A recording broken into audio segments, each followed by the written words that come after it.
Hello my friends, welcome back to my channel. It's an overcast day today in paradise, the Caribbean, but I had to come here to bring to you some breaking news out of France. Emmanuel Macron gave a speech in Europe about 2 days ago to his ambassadors and diplomats and high government officials in Paris. And he went on to tell them that Africa is ungrateful what they are doing, and they need to thank France for protecting them. And then he went on to tell his colleagues that France is still strong in Africa because they have the language, they have cultural ties, and they have the weapons to protect French policy in Africa. And it is worth, he went on to say, it is worth fighting for, my friends. Africa is worth fighting for. So the destabilization continues, my friends. But that speech backfired because the Sahel region, Burkina Faso, Mali, and Niger responded. Ibrahim Traore, the president of Burkina Faso, shortly came with a speech shortly after Macron's speech in Paris to his colleagues, and said that France should be worshipping Africa for the wealth that they would have gained and everything they would have gotten from Africa and its people. They, France, should be worshipping Africa. And I'm thinking about doing a video about that. Maybe in the next video, I will do a video about that. But that speech that Macron did backfired because it only showed the leaders of the AES, the Sahel Alliance, France's plan to continue to try to destabilize the region. And this news was carried from DW. I think it's a news channel, DW, out of Denmark. And the headlines reads, with ungrateful swipe, Macron further alienates Africa. And this news was released the 11th of January. And it reads, France's reputation in its former African colonies has been tainted for a while. And a recent speech by President Emmanuel Macron may have deepened the divide. Yes, it would have deepened the divide because now, well, African leaders knew that France would not stop. They know what France was up to in Africa, but now they have proof of the arrogance from President Macron. And the article went on to say in a video which was presented to his diplomats and ambassadors and high government officials in Paris, he was clearly angry, pointing his fingers and say, Africans should be grateful.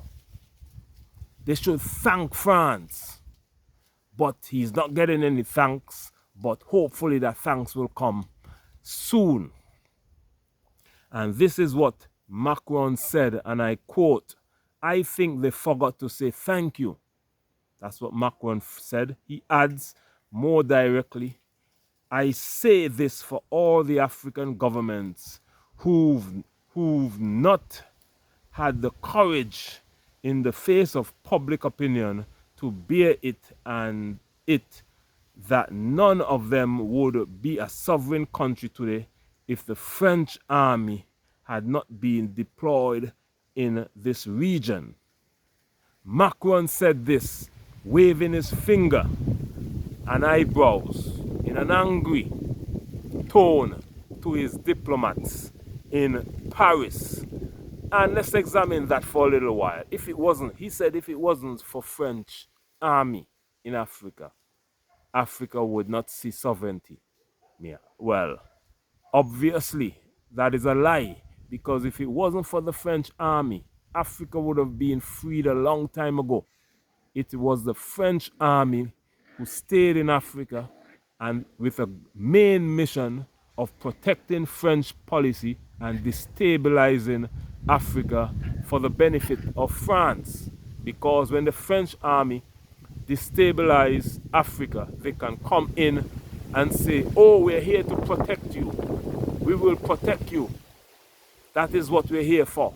When it was them who caused the destabilization in the first place. And Ibrahim Traore gave a long speech explaining how the French military destabilizes Africa and how French do their tricks in Africa to keep Africans colonized and to keep the wars going in Africa, keep the terrorists running wild in the Sahel region so that they can have a reason to be there in Africa under the guise that they're there for protection.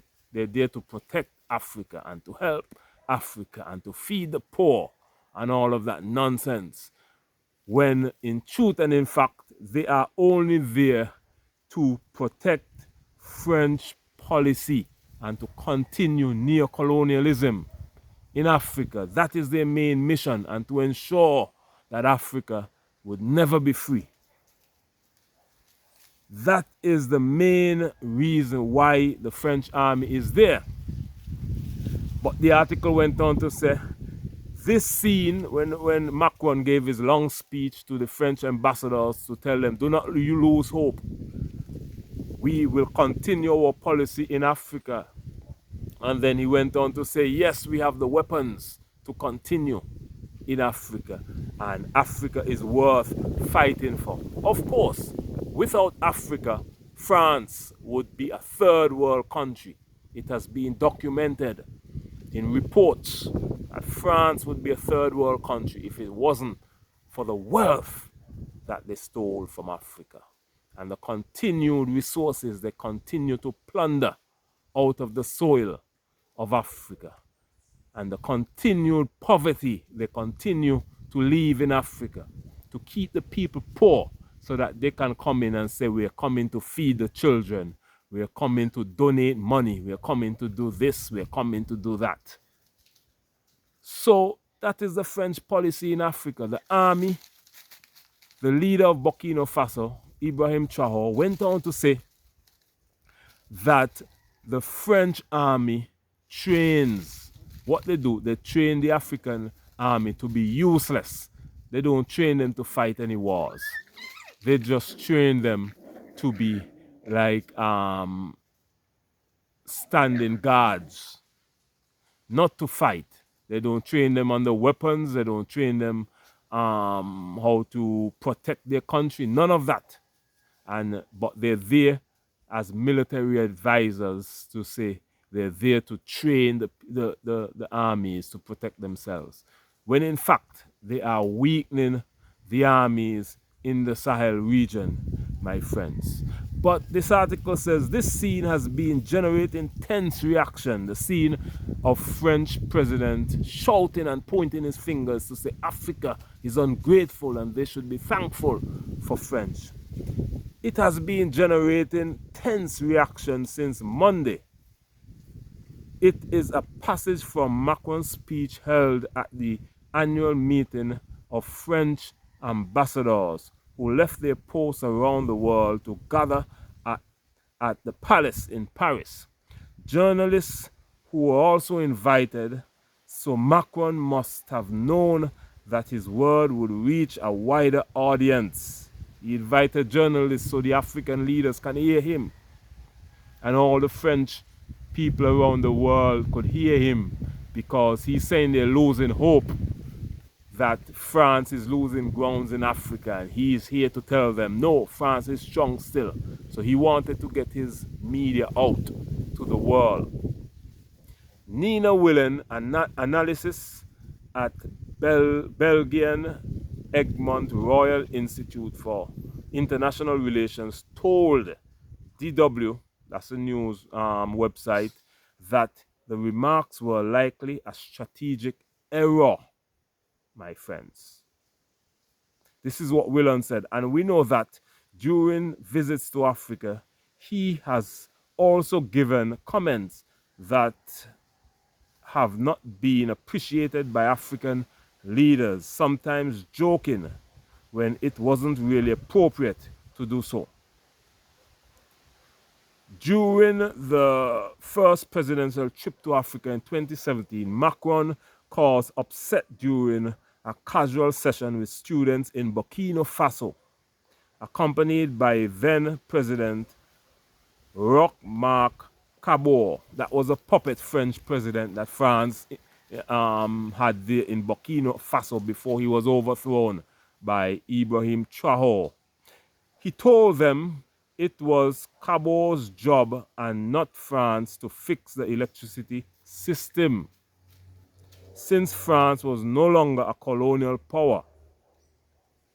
When Kabore left shortly for a bathroom break, Macron shouted, "Look, he's leaving to fix the air condition," a joke which has since been criticized as arrogance.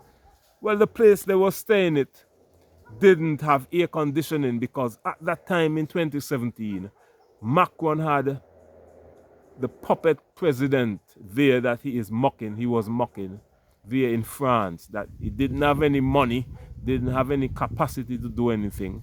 And so they were in a building that wasn't even air conditioned, or the air conditioning wasn't working. So after Macron embarrassed him there in the meeting in front of some Burkina Faso students and said, "It is not France's job to build Burkina Faso, it is the president's job." And then shortly after, the president left, went for a bathroom break, and Macron pointed at the president and said, "See, he's going to fix the air conditioning," and started laughing. So that is a joke of a country that the puppet leader had Burkina Faso in. That is why the army in Burkina Faso got so angry and they overthrew him, because they suffered under him and the mockery that Macron came there in Burkina Faso to laugh at them, turn Burkina Faso into a laughing stock. Ibrahim Traoré had enough and he said, "No more. We're not going to stand for this nonsense anymore." So my friends, that was a joke. He told them that Kabore's job was not to fix the electricity system, since France was no longer a colonial power. Oh, he was saying the president's job is to fix the electricity system since France is no longer a colonial power. But they were in Burkina Faso stealing resources, gold at the time. So the least they could have done is to donate some electricity back to Burkina Faso. But they didn't do that. Instead, they mocked Burkina Faso and turned the president, the puppet president there, into a laughing stock. A more serious incident unfolded during a press conference in Kinshasa, the capital of the Democratic Republic of Congo, with President Felix in 2023. The president was upset about remarks made with regards to overseeing African elections more rigidly than elections in the West. Macron tried to downplay the remarks, explaining that this was only the opinion of a single journalist, not the official position of France. But the president interrupted him, cited the source of Jean was no journalist, but France's foreign minister at the time. So France's foreign minister made that remark, and then Macron said, "Oh, it was just the opinion of a journalist." Macron's recent comments are in line with the mistakes in the past. And I quote, "It's hard to know whether these are thought through comments," that is what the journalist is saying, "or whether it's something that he wants to get out there because he feels that it's the correct thing to do." I'm telling you, he don't care, because he don't have any respect for Africa. So he doesn't care. He's like, Africa is like a joke to Macron. He would never, Macron would never go to any European country. He wouldn't go to Canada. He wouldn't go to America to make stupid statements like that in front of an audience. But he doesn't care. He doesn't respect Africa. That is why he can go to Africa and make all of this silly statements, because he has no respect for Africa. That is why I'm proud that Africans are standing up and saying no more. Enough of the nonsense. And Ibrahim Traore came on shortly after that speech by Macron in Paris to his diplomats and high officials to say he's keeping Africa under France and he has the resources to do so. Ibrahim Traore came on and said, nonsense, those days are over. And in fact, Macron is saying that Africans should be thanking him, when in fact, Macron himself should be worshipping Africans for the wealth that African gave to France, for the economy that the resources of Africa built up Paris, for the gold that they stole from Burkina Faso and Mali, from the uranium that they stole from Niger that powers France and Paris, when Niger didn't even have 25% of the country covered in electricity. For the oil they continue to plunder out of Gabon and Benin, my friends. But those days are over, because Africans are standing up and saying, no more. Macron's time is over. So I'm saying to Macron, pack your bags and go back home to Paris, because your days are over in Africa. Thank you, my friends, for watching this video. Make sure to subscribe to my channel if you haven't done so already. You can like this video as well, share it with all your friends and family, comment under this video. Let's have a wonderful interactive conversation. And also I have a brand new travel channel called Bjorn Travel. You can go on over and subscribe to that channel. The link is in the description box here. The channel is on my page. I have it featured on my page. It's called Bjorn Travel. And that channel will be used to talk about traveling, because the mission of this channel, Beyond Uncut, is to bridge the gap between the African continent and the African diaspora, which includes the Caribbean, African Americans, Afro-Canadians, Afro-Europeans, Afro-British, Afro-South Americans, my friends. So the other step is to get a travel channel. So I will do all traveling there. When I visit Africa, you will see the journey. I will give you all of my experiences, my knowledge on how to travel between the African continent and the African diaspora. So my friends, go on over and subscribe to that channel. Make sure to subscribe to this one as well if you haven't done so already. The link is in the description box for both of my channel, and you can also become a member of this channel, Beyond Uncut, where we do unedited videos, and join the channel, and that will contribute to the mission of bridging the gap between the African continent and the African diaspora. My name is Bjorn. Thank you for watching my channel. Thank you for tuning in today. I'll see you soon in the next video, my friends. Bye bye for now. Much love.